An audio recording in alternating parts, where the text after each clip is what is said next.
Meilė. Kas tai? Šiek tiek paskirkime laiko pagalvojimui ir atsakykime savo, kas tai yra meilė.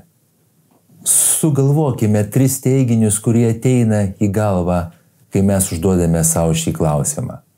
Meilė – tai daugybės jausmų išraiška, pradedant prisirišimu, aš myliu savo mamą, ir baigiant pasimėgavimu, aš myliu šią muziką.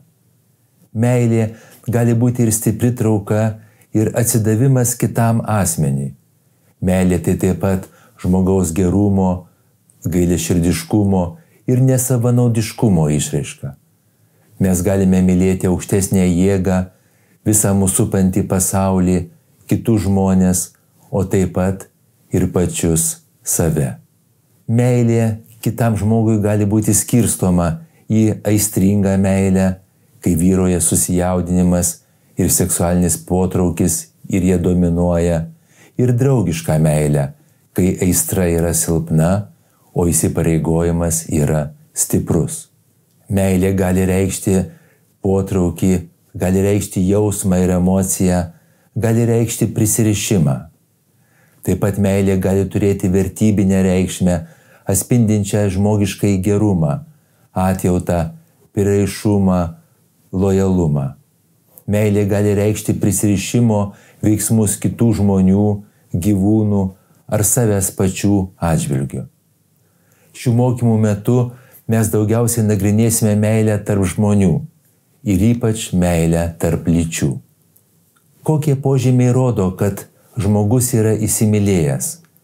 Visų pirma, tai yra psichologiniai, jausminiai, elgesio komponentai. Ir vienu metu gali būti priešingi jausmai, kaip pavyzdžiui psichologinio susijaudinimo jausmas ir kartu psichologinio atsipalaidavimo ir ramybės jausmas. Gali būti energingos ramybės jausmas. Gali būti mintis, kad mes esam nepažeidžiami, gali būti džiaugsmas, džiugesys, gali būti padidėjęs psichologinis, jausminis, emocinis, elgesinis budrumas, gyvumas. Ir gali būti pasitikėjimo ir saugumo jausmas. Fiziniai arba fiziologiniai komponentai yra fizinio susijaudinimo pojūtis ir kartu būnantis priešingas fizinio atsipalaidavimo ir ramybės pojūtis. Gali būti raumenų įtampa ir priešingai raumenų atsipalaidavimas. Gali būti padidėjęs fizinis budrumas, gyvumas, taip pat gali būti fizinio artumo, intimumo ir lytinio susijungimo siekis. Tai, kad žmogus įsimylėjęs, rodo tokie dar psichologiniai komponentai, kad tas žmogus trokšta visokio gėrio mylimam žmogui. Linki jam gėrio ir daro visa, kas yra gera. Taip pat siekis kartu praleisti laiką ir būti kuo arčiau psichologinė ir fizinė prasme. Taip pat fizinio artumo, intimumo ir lytinio susijungimo siekis kartu su jausminiu artumu ir psichologiniu intimumu. Ir viskas vienu metu. Šiek tiek apie meilės anatomiją.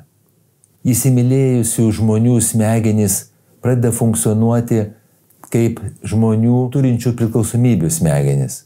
Mūsų mezolimbinėje sistemoje smegenų aktyvuojasi apdovanojimo ratas. Ir viskas vyksta, tarsi mes esam priklausomi nuo cheminių medžiagų. Taip pat aktyvuojasi mūsų veidrodiniai neuronai, tai yra tie, kurie aktyvuojasi matant, stebint kitą žmogų. Atsiranda empatijos jausmas, mes tarsi atsistojame to žmogaus batus, tarsi pradedam matyti ir jausti pasaulį iš to žmogaus perspektyvos.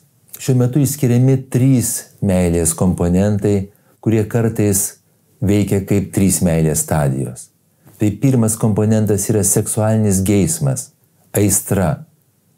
Jisai gali būti labai dar difūzinis, bendras, mes dar galim būti nepasirinkę objekto, pasirinkimo dar nėra, meilės dar nėra, bet tas jausmas gali būti labai labai stiprus. Antras komponentas, kuris gali būti antra stadija, tai yra romantinis potraukis. Tai yra patrauklumas, kai vyksta pasirinkimas, mums pradėjo patikti vienas žmogus, mes einam į ryšį su tuo žmogum, įvyksta pasirinkimas ir tai pradedama taupyti energiją jau pasirinkus. Ir visus savo veiksmus ir mintis ir jausmus tas žmogus nukreipia mylimo žmogaus link. Ir trečias, labai svarbus komponentas, kuris tęsis ilgiausią laiką, yra prisirišimas. Tai yra įvykęs pasirinkimas, įvykusi ir kartais jau praėjusi aistra, bet labai didelis prisirišimas, labai didelis bendrystės ir bendrumo jausmas, tai yra dalinimasis, abipusė pagalba ir aišku abipusis saugumas. Šiek tiek apie meilės chemiją. Jeigu žmogus jaučia seksualinį geismą, aistrą, visų pirma dalyvauja jo lytiniai hormonai. Visų pirma vyriški lytiniai hormonai, testosteronas, net pas moteris. Ir šitas jausmas, jis trunka savaitėmis ir mėnesiais. Ir labai dažnai šitas jausmas pereina arba gali pereiti romantinį potraukį, kai pradeda veikti jau kiti neuromediatoriai, kitos medžiagos smegenyse. Tai visų pirma serotoninas, norepinefrinas, dopaminas, augimo faktoriai. Ir šitas jausmas gali išlikti nuo 1 iki 3 metų. Ir gali pereiti į 3 stadiją. Tai yra prisirišimą, kai visai kiti hormonai veikia, oksitocinas visų pirma ir vazopresinas.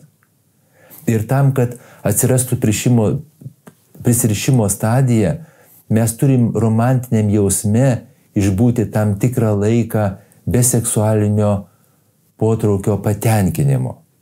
Ir šiuo metu žinoma, ypatingai vyrams, kad tam, kad jiem įsivystytų prisirišimas prie moters ypatingai, tam reikia nuo 3 iki 6 mėnesių, kad jie jaustų stiprią aistrą, stiprų potraukį ir romantinį potraukį ir vengtų lytinių santykių nuo 3 iki 6 mėnesių. Yra žmonių, kurie nesugeba mylėti. Ištyrus šių žmonių smegenis paaiškėjo, kad jiems būdinga smegenų disfunkcija, tam tikras sutrikimas. Ir kai kurie pokyčiai yra labai panašus į žmonių, kurie serga sunkiomis psichikos lygomis, kaip obsesinių kompulsinių sutrikimų, kaip šizofrenija, kaip priklausomybėmis, kaip psichozėmis. Meilė tai nėra seksualinis pasitenkinimas ir meilė nepriklauso nuo seksualinio pasitenkinimo. Daugybė mokslinių tyrimų rodo, kad orgazmų skaičius nekoreliuoja su meilės intensyvumu. Galima labai stipriai mylėti, nepatiriant tiek daug orgazmų ir priešingai. Galima patirti daug orgazmų be meilės. Romantinė meilė turi savo ypatingą neurofiziologiją ir ypatingą chemiją. Jeigu mes tirsime smegenis įsimylėjusio žmogaus romantiniu būdu į kitą asmenį, šito žmogaus smegenis skirsis nuo žmogaus, kuris, pavyzdžiui, myli savo vaiką arba myli savo mamą. Smegenys mūsų neapgauna. Jeigu žmogus suvaidina orgazmą, ypatingai moteris, ištyrus smegenys vizualiniu būdu mes galime matyti aktyvacijas visiškai kitose zonose. Ir tai rodo, kad mūsų jausmas orgazmų metu yra labai tikras. Meilė atima protą. Ištyrus daugybę įsimylėjusių žmonių, ypatingai aistros fazėje, mes matome, kad priekinės smegenų skiltis, kaktinės skiltis, tos skiltis, kurios atsakingos už mąstymą, jų funkcija yra netokia gera, kaip žmonių, kurie nėra įsimylėję. Ir dėl to yra visiškai teisingas posakis, kad įsimylėjęs žmogus nepriima protingų, išmintingų sprendimų. Meilė tai ypatingas jausmas, potraukis kitam žmogui, kuris sukelia mums patrauklus jo bruožai ir ypatumai. Meilė tai mūsų schemų šokis su kito žmogaus schemomis. Tai yra mūsų režimų šokis su kito žmogaus režimais. Kiekvienas žmogus jaučia, ką reiškia meilė. bet negali pasakyti žodžiais. Meilė tai yra ne tik jausmas, bet ir tam tikri veiksmai. Ir šitie veiksmai yra labai svarbus ir būtini. Tai su mylimu žmogum trokštama susijungti fiziškai ir dvasiškai, liesti ir būti jo liečiamam. Norima nuolat būti kartu, išgyventi jo gyvenimą tarsi savo, teikti jam džiaugsmą, teikti jam pasitenkinimą. Patys svarbiausi meilės komponentai yra: pirma, tai vienas kito supratimas, tai yra vienas kito poreikių žinojimas ir pripažinimas. Kai mes sakom, kad aš noriu, kad mane suprastų, tai mes sakom, aš noriu, kad kitas žmogus žinotų mano poreikius. Antras, keitimasis idėjomis, keitimasis informacija. Trečias, atvirai išsakomi giliausi ir intimiausi pergyvenimai. Ketvirta, tai yra jausminis, emocinis vienas kito palaikymas. Penkta, tai yra savitarpio pagalba. Šešta, tai yra mūsų asmenybinis turtėjimas bendraujant su mylimuoju. Septinta, tai yra pojūtis, kad mes esame reikalingi, o kitas žmogus reikalingas mums. Aštuntas, tai yra žavėjimasis vienas kito išvaizda ar kūno detalėmis. Ir devintas, tai yra žavėjimasis vienas kito asmenybė. Trimatė meilės teorija sako, kad yra 3 skirtingi meilės komponentai. Pirmas, aistra. Tai yra vienas iš svarbiausių pagrindinių komponentų, ypatingai pradžioje, ir jis sudaro labai stiprus jausminis, emocinis, seksualinis potraukis ir įsitraukimas. Mes esam tarsi apsėsti noro intymiai, seksualiai susilieti su tuo asmeniu. Antra, tai yra intimumas. Ir jo metu mylinti žmonės dalinasi neslaptomis savo gyvenimo detalėmis, mintimis, troškimais, jausmais. Jie nori būti arti vienas kito, nori labai stiprios, gilios bendrystės. Trečia, tai yra įsipareigojimas. Tai yra nusiteikimas, tikėjimas ir siekis, kad santykiai būtų ilgalaikiai. Taip pat ši trimatė meilės teorija sako, kad šių 3 komponentų skirtingos kombinacijos sudaro skirtingas meilės formas. Jeigu nėra nei vieno komponento, nei aistros, nei prisirišimo, nei intimumo, meilės iš viso nėra. Jeigu yra tik tai intimumo komponentas, tai yra patikimas, toks žmogus mums patinka. Jeigu yra tik aistros komponentas, tai yra akla meilė. Jeigu yra tik prisirišimas, tai yra tuščia meilė. Jeigu yra aistra plus intimumas, tai yra romantinė meilė. Jeigu yra intimumas ir prisirišimas, tai yra meilė draugui. Be aistros. Jeigu tai yra aistra ir prisirišimas be intimumo, tai yra beprasmiška meilė. Ir jeigu visi 3 komponentai yra brandi meilė. Galim pasimatuoti, kiek mūsų meilėje yra aistros, kiek mūsų meilėje yra intimumo, kiek mūsų meilėje yra prisirišimo ir žinosim, kokią meilę mes mylime kitą žmogų. Meilė buvo labai svarbi žmogaus vystymosi dalis. Meilė padėjo išlaikyti vyro ir moters santykius 1000 metų, kai žmonės gyveno labai nesaugiomis sąlygomis. Nes žmonių palikuonys, jie ilgai auga, jie 14 metų praeina, kol jie tampa savarankiškai. Dėl to buvo labai svarbu, kad žmonių grupėse vyras ir moteris išlaikydavo ryšį, kol jų vaikai užaugdavo. Ir tai padėjo mums išlikti. Kas yra seksas?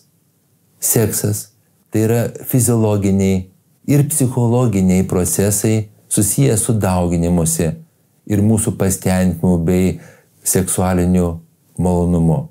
Yra 2 susijusios sąvokos, kas liečia seksą.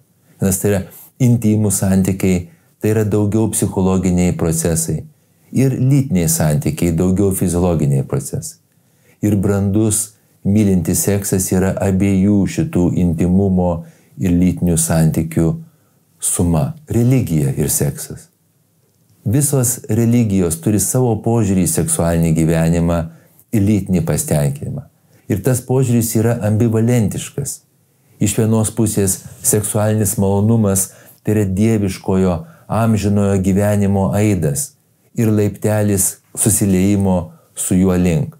Iš kitos pusės tai gali būti vertinama kaip velnio pagunda.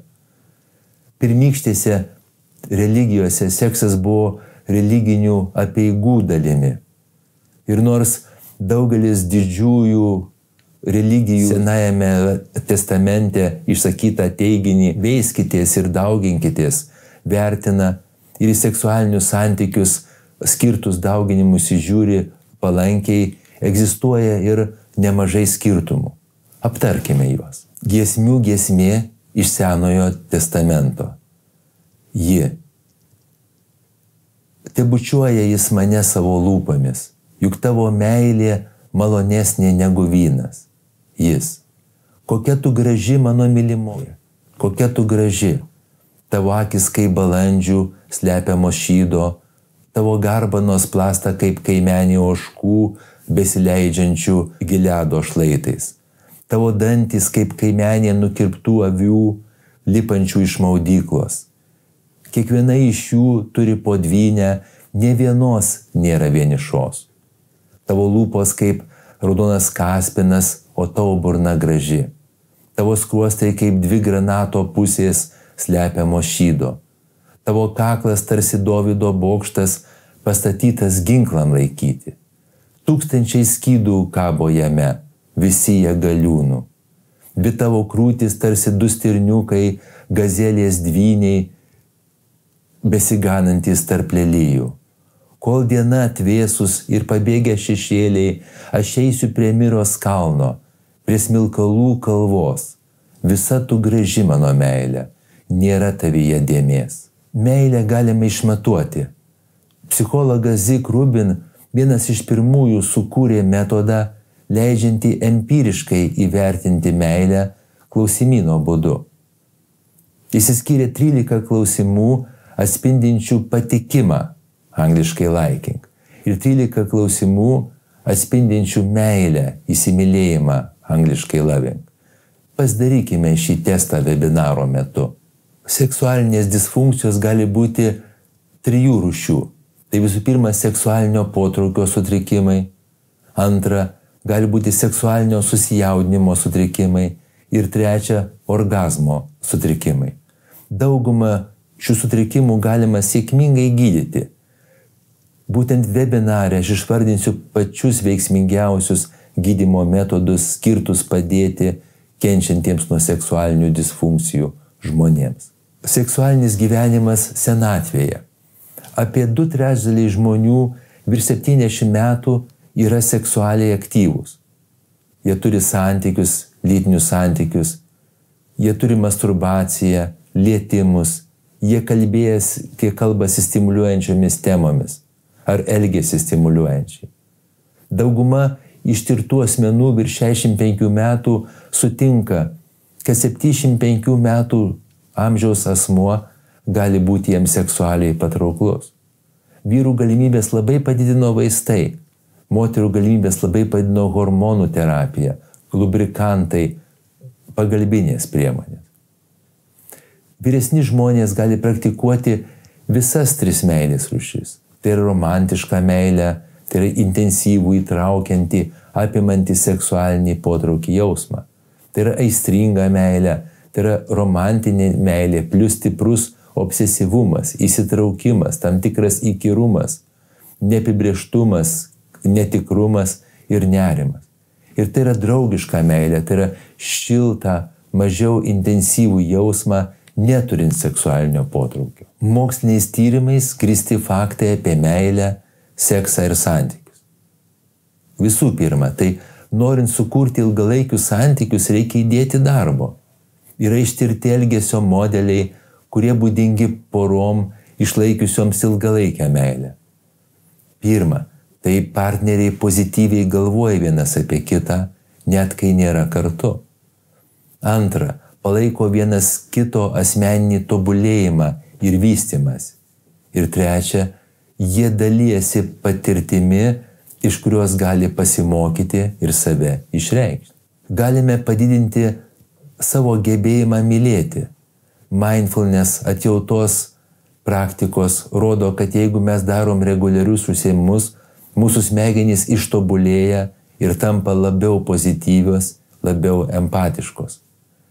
Aktyvėja smegenų sritys atsakingos už teigiamas emocijas, mažėja baimės centrų aktyvumas ir smegenys tampa daugiau integruotomis.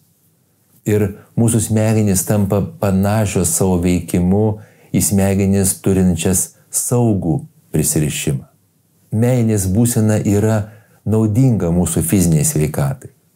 Vienišų ir mažai socialinių ryšių turinčių žmonių gyvenimo trukmė yra trumpesnė net už rūkančių. Ypač naudingos vedybos ir artimas ryšys yra vyrams.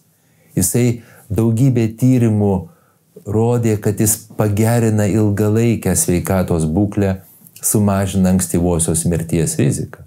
Ir gali būti dėl to, kad žmonos rūpinasi savo partnerių sveikata arba skatina rūpintis juos, bet gali būti ir tiesioginis ryšys tarp psichologinės ir fizinės būklės. Jeigu kursysime meilę, ją sustiprinsime. Kai mes sąmoningai sutelkėme dėmesį, jausmus ir darbus į žmogų, kurį mylime, prasideda abipusė meilės ir pripažinimo spiralė. Nes visi norime, kad apie mus galvotų, rūpintųsi mumis ir pripažintų. Dėkingumo išreiškimas žodžiais ar veiksmais sukelia teigiamas emocijas abiem pusėm. Tam, kuris duoda ir tam, kuris gauna. Nėra nustatyto skaičiaus, kiek žmonių galime mylėti. Meilė vienam žmogui nereiškia, kad kiti tampa mažiau svarbus. Priešingai, meilė vienam žmogui gali paskatinti pozityvius jausmus ir pasitenkinimą bendraujant su kitais ir motyvuoti kitų žmonių meilį. Meilė nėra duota visiems. Žmonėms, kurie vaikystėje patyrė traumą, nepriežiūrą, priekabiavimą, išnaudojimą ar kitas patirtis, kurios trukdė saugiai prisirišti, gali būti sunkiau. Reikia daugiau laiko išjungti mūsų kovok, bėk, sustink sistemą. Ir todėl jiems gali kilti sunkumų atsiduodant meiliai ir ją praktikuojant. Jie gali jaustis tiesiog nepakankamai saugus, kad galėtų atsiduoti meiliai. Meilė užkrečia. Rūpinimasis, užuojauta ir empatija gali kitiems sužadinti tuos pačius jausmus. Gal todėl atjautą ir meilę propaguojantis visuomenės lyderiai, kaip pavyzdžiui Dalai Lama arba popiežius, turi daug pasekėjų, kurie nori tapti geresni ir ramesni. Meilė ne visada yra amžina, bet gali tokia būti. Meilę galima pastiprinti, bet ne visada. Gyvenimo eigoje gali keistis biologija, mąstymo įpročiai, elgesys. Ir tarpusavio santykiai gali pakisti, jeigu vieno žmogaus poreikiai kinta arba abiejų žmonių poreikiai keičiasi skirtingomis kryptimis. Moksliniai tyrimai rodo, kad bučiavimasis padeda. Tyrimai apie bučiavimąsi parodė, kad be seksualinio poveikio bučiniai padeda ir pasirinkti partnerį ir jį išlaikyti. Bučiavimasis yra labai svarbus ne tik santykių pradžioje, bet ir vėliau palaikant santykius. Nustatytas tiesioginis ryšys tarp bučiavimosi ir ilgalaikių partnerių tarpusavio santykių kokybės. Tačiau tokio ryšio nebuvo pastebėta tarp dažnesnio sekso ir padidėjusio pasitenkinimo santykiams. Po 25 metų poros supanašėja. Žmonės, kurie kartu gyvena 25 metus, gali įgyti panašius veido bruožus. Gal tai nulėmė panaši mityba, aplinka, asmenybė, o gal tai yra dėl metų metais išryškiamos empatijos partneriai, kai mes tarsi susitapatinam su juo ir pradedam matyti pasaulį taip kaip jis ir gyventi panašiai į jį. Tyrimai rodo, kad galima išlaikyti santykius net per didelį atstumą. priešingai vyraujančiai nuomoniai, nesimatant ilgą laiką, irgi galime išlaikyti santykius. Patartina pasakoti vienas kitam kuo daugiau intymios informacijos, žvelgti į savo partnerį daugiau idealizuojant. Taip pat galime išlaikyti tarpusavio santykius ir jausti tokį patį pasitenkinimą bei stabilumą, kaip ir porose, kurių neskiria geografinis atstumas. Taip pat šiuolaikinės technologijos leidžia net išlaikyti seksualinį ryšį per labai didelį atstumą. Šiuolaikinė santuoka reikalauja savirealizacijos. Metų tėkmėje vedybos ženkliai pasikeitė. Santuoka kuriama ne tik norint saugumo ir tvirtumo, bet ir psichologinio pasitenkinimo. Daugiau nei bet kada žmonės tikisi, kad santuoka tai kelionė, kai jausime pasitenkinimą ir galėsime save realizuoti. Moksliniai tyrimai sako, kad pakanka 4 minučių nuspręsti, ar žmogus mums patinka. Jeigu norime kažkam tai padaryti gerą įspūdį, tai turime padaryti per 4 minutės. Reikia kuo daugiau naudoti tam kūno kalbą, balso tembrą ir greitį, o ne tai, ką sakome. Kai 2 mylinti žmonės žiūri vienas kitam į akis, suvienodėja tų žmonių širdies ritmas. Jau po 3 minučių jų širdis plaka vienodai. Tyrimų duomenimis įsimylėjimas sukelia panašų neurofiziologinį poveikį kaip kokainas ir sukelia euforijos jausmą. Įsimylėjimas organizme gamina euforiją skatinančias medžiagas, kuriuose smegenyse stimuliuoja net 12 zonų. Tyrimai rodo, kad vyrai, kurie turi žemą balso tembrą, moterims yra patrauklesni už vyrus, kurių balsas aukštesnis. Apkabinimai yra natūralūs nuskausminamieji. Kai 2 žmonės apsikabina ar glamonėjasi, jų smegenyse išsiskiria oksitocinas. Oksitocinas mažina galvos skausmą ir gali jį pašalinti net iki 4 valandų. Todėl, jeigu jaučiame nuovargį, stresą ar skausmą, apsikabinkime, o negriebkimės vaistų. Psichologijos tyrimai sako, kad laimingų žmonės įsimylėti lengviau. Daug lengviau įsimylėti žmogų, kuris jaučiasi laimingas, nes laimingas žmogus aplink save sukuria malonę, šiltą ir saugią aplinką. Tyrimai rodo, kad vyras moterims tampa patrauklesnis, jeigu jam šypsosi ir kitos moterys, ir jis patinka kitoms moterims. Moterims yra mažiau patrauklūs vyrai, kurie turi didelį pilvą, nes didelis riebalų kiekis šioje srityje rodo, kad jie turi mažesnį testosterono kiekį, vadinasi yra mažiau seksualūs ir mažiau vaisingi. Vyrams yra patrauklesnės moterys, kurių fizinis sudėjimas yra panašus į jų motinų ir tai vadinama seksualiniu antspaudu. Humoro jausmas yra siejamas su intelektu ir atvirumu. Todėl dauguma moterų žavisi vyrais turinčiais gerą humoro jausmą. Jau yra ištirta, kad jeigu laikome už rankos mylimą žmogų, mus gali mažėti ne tik streso ir baimės jausmas, bet net ir fizinis skausmas. Žiūrėjimas į mylimojo nuotrauką gali sumažinti skausmą. Sergančio žmogaus savijautą gerina ne tik mylimojo buvimas šalia, bet ir jo nuotrauka. Buvo atliktas tyrimas su skausmą jaučiančiais žmonėmis. Vieniem dalyviam buvo rodomos mylimų žmonių nuotraukos, kitiem buvo rodomi žaidimų žodžiai. Skausmas ženkliai sumažėjo žmonėms, kuriem buvo rodomos mylimųjų nuotraukos. Būkime atsargus į ką nors ilgai įdėmiai žiūrėdami, nes galime įsimylėti.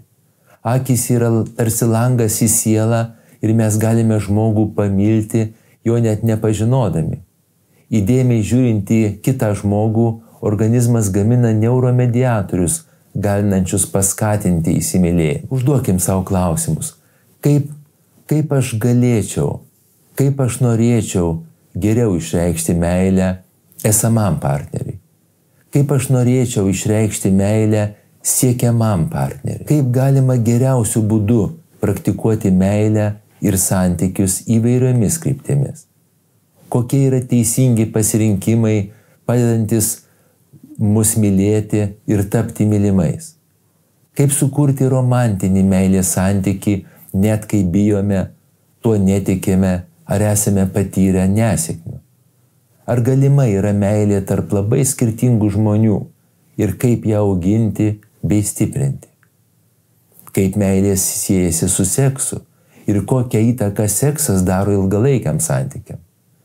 Kaip mylėti turint sunkumų, tai yra konfliktų, praradimų, arba jeigu susidurime su neištikimybė, išoriniais ar vidiniais trikdžiais. Ką daryti, kad patirtume sėkmę? Kaip mylėti savo tėvus ir gauti iš jų meilę jau būnant suaugusiais?